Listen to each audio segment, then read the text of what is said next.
যদি মুসলমানের ঘরে জন্ম নিয়ে থাকো বন্ধু, একবার হইলো ভাইবো যে তোমার আল্লাহ তোমার কাছে জানতে চাইছে যে বান্দা, আমি আর কতবার বললে, আমি আর কত পারা নাজিল করলে। আমি 23 বছর বলে গেলাম, 23 বছর বলার পরও যেহেতু হয় নাই, তুমি বলে দাও বান্দা, আমি আল্লাহ আর কতবার বললে, কত বছর বললে তুমি আমাকে মেনে নিতে, আমার কথাগুলো মেনে নিতে। কি বলবে? হ্যাঁ, কি জবাব দিবেন বলেন? জবাব দেন। বেনামাজি জবাব দেন, সুদখোর জবাব দেন, এই হারামখোর জবাব দেন, বলেন। আর কত বছর বললে, কতবার বললে সুদ ছেড়ে দিতেন, আর কতবার বললে মিথ্যা ছেড়ে দিতেন।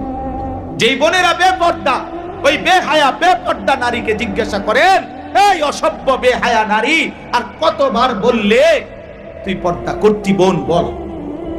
কথা বুঝ, ওই দেখেন, ওই মাসুম দাও তোমার পিছনে, তো পিচ্ছি পাঞ্জাবিওয়ালায় নিচি দিয়া মোবাইলে ছবি, মাটির তলে উঠাও, তুমি তো শুনতে চাই পেলা।